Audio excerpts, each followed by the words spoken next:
ನಮಸ್ಕಾರ.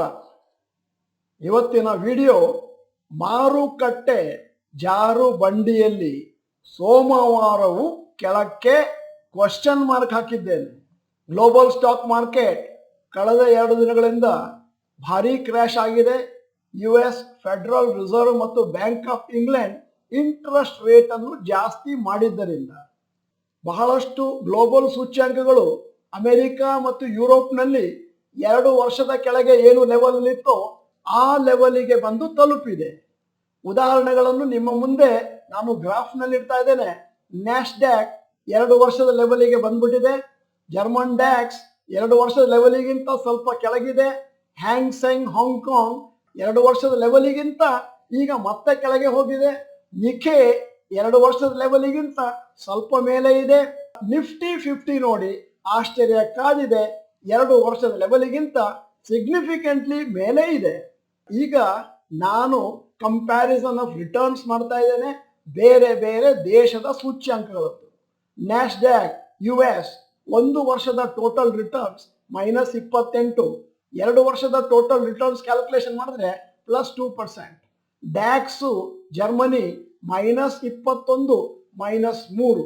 ಹ್ಯಾಂಗ್ ಸೆಂಗ್ ಹಾಂಗ್ಕಾಂಗ್ 1 ವರ್ಷದ ಟೋಟಲ್ ತಗೊಂಡ್ರೆ -27, 2 ವರ್ಷದ ಟೋಟಲ್ ರಿಟರ್ನ್ಸ್ ತಗೊಂಡ್ರೆ ಅಂದ್ರೆ ಸೂಚ್ಯಾಂಕದಲ್ಲಿ -25. ನಿಖೆ ಜಪಾನ್ -10 ಮತ್ತೆ 2 ವರ್ಷ ತಗೊಂಡ್ರೆ +16ರಲ್ಲಿ ಕೂತಿದೆ. ನಿಫ್ಟಿ 50 ಇಂಡಿಯಾ ನೋಡಿ 1 ವರ್ಷದ ಟೋಟಲ್ -3% ಅಲ್ಲಿ ಕೂತಿದೆ. 2 ವರ್ಷದ ಟೋಟಲ್ ರಿಟರ್ನ್ಸ್ +56%. ಸದ್ಯದ ಮಟ್ಟಿಗೆ ಪ್ರಪಂಚದ ಎಲ್ಲ ಮಾರುಕಟ್ಟೆಗಳಿಗೆ ಕಂಪೇರ್ ಮಾಡಿದ್ರೆ ಭಾರತದ ಮಾರುಕಟ್ಟೆ ಔಟ್ ಪರ್ಫಾರ್ಮೆನ್ಸ್ ಮಾಡ್ತಾ ಇದೆ ಕಳೆದ 2 ವರ್ಷಗಳಲ್ಲಿ. ಮತ್ತೆ ಬೇರೆ ಬೇರೆ ಇಂಡಿಸೀಸ್ ಬೇರೆ ಬೇರೆ ದೇಶದಲ್ಲಿ ಸಿಗ್ನಿಫಿಕೆಂಟ್ ಆಗಿ ಕೆಳಗೆ ಬಿದ್ದಿದೆ. ಭಾರತದ್ದು ಕೂಡ 1 ವರ್ಷಕ್ಕೆ ಕಂಪೇರ್ ಮಾಡಿದ್ರೆ ಅಷ್ಟಾಗಿ ಇಂಪ್ರೂವ್ಮೆಂಟ್ ಆಗಿಲ್ಲ. ಮತ್ತೆ ನಿಫ್ಟಿ 50 ಸದ್ಯಕ್ಕೆ ಒಂದು ತರ ಫ್ಲಾಟ್ ಆಗಿದೆ. ಅಲ್ಲದೆ ಸದ್ಯಕ್ಕೆ ನೋಡಿದ್ರೆ Nifty is out performing all other major stock markets. ಈಗ ನಿಮಗೆಲ್ಲ ಕುತೂಹಲ ಇರ್ಬೋದು, ಸೋಮವಾರ ಬೆಳಿಗ್ಗೆ ಮಾರುಕಟ್ಟೆ ಹೇಗೆ ಓಪನ್ ಆಗ್ಬೋದು. ಅದಕ್ಕೆ ನಾವು ಗ್ಲೋಬಲ್ ಕ್ಯೂಸ್ ಅನ್ನು ನೋಡಬೇಕು. 23ನೇ ತಾರೀಕು ಫ್ರೈಡೆ ಏನಿದೆಯೋ ಗ್ಲೋಬಲ್ ಕ್ಯೂಸ್ ಅದೇ ಸೋಮವಾರ ಬೆಳಿಗ್ಗೆ ನಮಗೆ ರಿಸಲ್ಟ್ ಕೊಡುತ್ತೆ. ಹಾಂಗ್ಕಾಂಗ್ ಹ್ಯಾಂಗ್ ಸೆಂಗ್ -1.18% ಫ್ರೈಡೆ. ಜಪಾನ್ ನಿಖೆ ಫ್ರೈಡೆ ಹಾಲಿಡೇ ಇತ್ತು. ಜರ್ಮನಿ ಡ್ಯಾಕ್ಸ್ -1.97%, ಫ್ರಾನ್ಸ್ ಕ್ಯಾಕ್ -2.28%, UK ಫುಟ್ಸಿ -1.97 ಮತ್ತು US ನ್ಯಾಸ್ಡ್ಯಾಕ್ 23ನೇ ತಾರೀಕು ಸೆಪ್ಟೆಂಬರ್ 1.80% ಕೆಳಗೆ ಬಿದ್ದಿದೆ. ಸದ್ಯದ ಮಟ್ಟಿಗೆ ನೋಡೋದಾದ್ರೆ ಗ್ಲೋಬಲ್ ಕ್ಯೂಸ್ ತುಂಬಾ ವೀಕ್ ಇದೆ. ಅದರಿಂದಾಗಿ ಭಾರತದ ಮಾರುಕಟ್ಟೆ ಪ್ರಪಂಚದಾದ್ಯಂತ ಎಲ್ಲ ಮಾರುಕಟ್ಟೆಗಳು ಮಂಡೇ ಮಾರ್ನಿಂಗು ಸ್ವಲ್ಪ ಕೆಳಗೆಯೇ ಓಪನ್ ಆಗಬಹುದು. ಷೇರು ಮಾರುಕಟ್ಟೆಯ ತಜ್ಞರ ಅಭಿಪ್ರಾಯ ಇನ್ನು ಮುಂದಿನ ದಿನಗಳಲ್ಲಿ ಷೇರು ಮಾರುಕಟ್ಟೆ ಇನ್ನಷ್ಟು ಕೆಳಗೆ ಬೀಳುವ ಎಲ್ಲ ಸಂಭವಗಳು ಇದ್ದಾವೆ. ಆದರೆ ಮಾರುಕಟ್ಟೆ ಕೆಳಗೆ ಬೀಳುತ್ತೆ ಇಲ್ಲ ಮೇಲಕ್ಕೆ ಹೋಗುತ್ತೆ ಅನ್ನುವಂಥ ಪ್ರಿಡಿಕ್ಷನ್ ಯಾವತ್ತೂ ಯಾರು ಸರಿಯಾಗಿ ಇವತ್ತಿನವರೆಗೆ ಹೇಳಿಲ್ಲ. ಭವಿಷ್ಯವಾಣಿ ಯಾವತ್ತೂ ನಿಜವಾಗಿಲ್ಲ. ಆದರೆ ಒಂದು ವಿಚಾರ, ಮಾರುಕಟ್ಟೆ ಮೇಲೆ ಹೋದ್ರೆ ಏನ್ ಮಾಡಬೇಕು, ಮಾರುಕಟ್ಟೆ ಕೆಳಗೆ ಬಿದ್ರೆ ಏನ್ ಮಾಡಬೇಕು, ಅದರ ಬಗ್ಗೆ ಈಗಿನಿಂದ ಯೋಚನೆ ಮಾಡಿಕೊಂಡು ಕಾರ್ಯಪ್ರವೃತ್ತರಾದ್ರೆ ಆಗ ನಮಗೆ ಯಶಸ್ಸು ಖಚಿತ. ಈಗ ಇಂತಹ ಸಂದರ್ಭದಲ್ಲಿ ದೀರ್ಘ ಅವಧಿಯ ಹೂಡಿಕೆದಾರರು ಏನ್ ಮಾಡಬೇಕು? ಮೊದಲನೇದಾಗಿ ನೀವು SIP ಮಾಡ್ತಾ ಇದ್ರೆ ನಮ್ಮ ಸಲಹೆ ಫಂಡಮೆಂಟಲಿ ಸ್ಟ್ರಾಂಗ್ ಕಂಪನಿಗಳಲ್ಲಿ ಹಣವನ್ನು ಹಾಕೋದನ್ನು ಕಂಟಿನ್ಯೂ ಮಾಡ್ತಾ ಹೋಗಿ. ಮಾರುಕಟ್ಟೆ ಕೆಳಗೆ ಬೀಳಲಿ, ಮಾರುಕಟ್ಟೆ ಮೇಲಕ್ಕೆ ಹೋಗ್ಲಿ, ಮಳೆ ಬರಲಿ, ಬಿಸಿಲು ಬರಲಿ, ಮಂಜು ಸುರಿಯುತ್ತಿರಲಿ, SIP ಕಂಟಿನ್ಯೂ ಆಗಲಿ. ಮತ್ತೆ ಲಂಸಮ್ ಆಗಿ ನಾನು ಮಾರುಕಟ್ಟೆಯಲ್ಲಿ ಈಗ ಹಣ ಹಾಕ್ತೀನಿ ಅನ್ನುವರಿಗೆ ನಮ್ಮ ಸಲಹೆ, ಒಂದೇ ಸತ್ತಿಗೆ ದೊಡ್ಡ ಮೊತ್ತ ಹಾಕಬೇಡಿ. ನಿಮ್ಮ ಹತ್ರ ಇರುವ ಹಣವನ್ನು 4, 5, 6 ಇನ್ಸ್ಟಾಲ್ಮೆಂಟ್ ವರೆಗೂ ಮಾಡಿಕೊಂಡು ಪ್ರತಿ ತಿಂಗಳು ಹಾಕೊಂಡು ಹೋದ್ರೆ ನಿಮಗೆ ಒಂದು ಒಳ್ಳೆಯ ರೇಟಿನಲ್ಲಿ ಷೇರುಗಳು ಲಭ್ಯ ಆಗ್ತವೆ. ಆದರೆ ನಿಮ್ಮ ದೃಷ್ಟಿ SIPಲಿ ಹಾಕುವಾಗಲಿ ಅಥವಾ ಲಂಸಮ್ ಅಲ್ಲಿ ಹಾಕುವಾಗಲಿ ಬಹಳ ವರ್ಷಗಳ ಮೇಲಿರಬೇಕು. SCPಲಿ ಮಿನಿಮಮ್ 5 ವರ್ಷ, ಲಂಸಮ್ ನಲ್ಲಿ 8ರಿಂದ 10 ವರ್ಷ ಇಟ್ಕೊಂಡ್ರೆ ಆವಾಗ ದೊಡ್ಡ ಮೊತ್ತದ ಹಣ ನಿಮ್ಮ ಕೈ ಸೇರಲಿದೆ ಕೊನೆಯಲ್ಲಿ.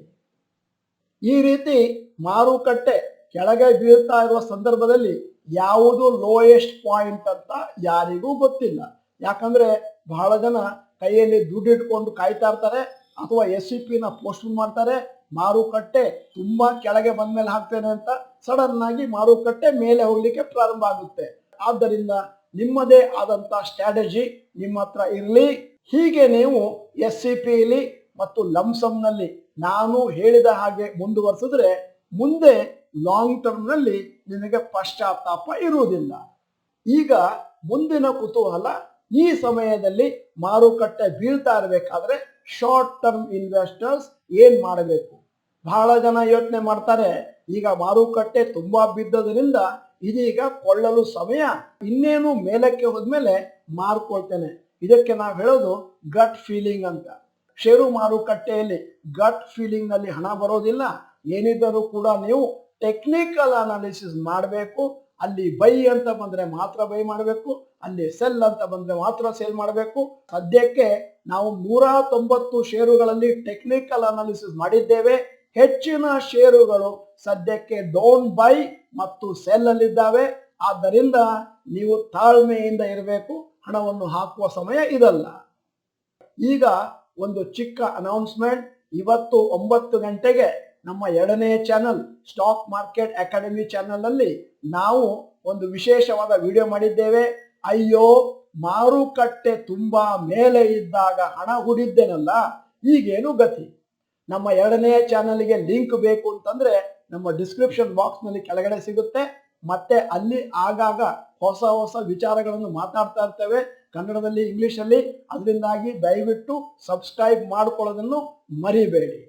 ಈಗ ಈ ವಿಡಿಯೋದ ಕೊನೆಯಲ್ಲಿ ನಮ್ಮ ಸಮೀಕ್ಷೆಗಾಗಿ ಒಂದು ಪ್ರಶ್ನೆ ಕೇಳ್ತಾ ಇದ್ದೇವೆ. ಇದೀಗ ಮಾರುಕಟ್ಟೆ ಕೆಳಗೆ ಬೀಳ್ತಾನೆ ಇದೆ. ಲಂಸಮ್ ಹಣವನ್ನು ಹಾಕ್ಲಿಕ್ಕೆ ನೀವೇನಾದರೂ ಯೋಚನೆ ಮಾಡ್ತಾ ಇದ್ದೀರಾ? ಎಸ್ ಅಥವಾ ನೋ ಅಂತ ಚಾಟ್ ಬಾಕ್ಸ್ ನಲ್ಲಿ ಟೈಪ್ ಮಾಡಿ. ನೀವು ಡಾಕ್ಟರ್ ಭರತ್ ಚಂದ್ರ ಚಾನಲ್ ಮೆಂಬರ್ ಅಲ್ಲ ಅಂತಂದ್ರೆ ಇದೀಗ ಸಮಯ.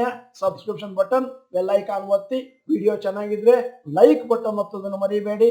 ಮತ್ತೆ ವಿಡಿಯೋನ ಎಲ್ಲಾ ಕನ್ನಡಿಗರಿಗೂ ಕಳಿಸ್ಕೊಡೋದನ್ನ ಮರಿಲೇಬೇಡಿ. ಈ ವಿಡಿಯೋನ ಸಂಪೂರ್ಣವಾಗಿ ನೋಡಿದ್ದಕ್ಕೆ ಧನ್ಯವಾದಗಳು. ನಮಸ್ಕಾರ.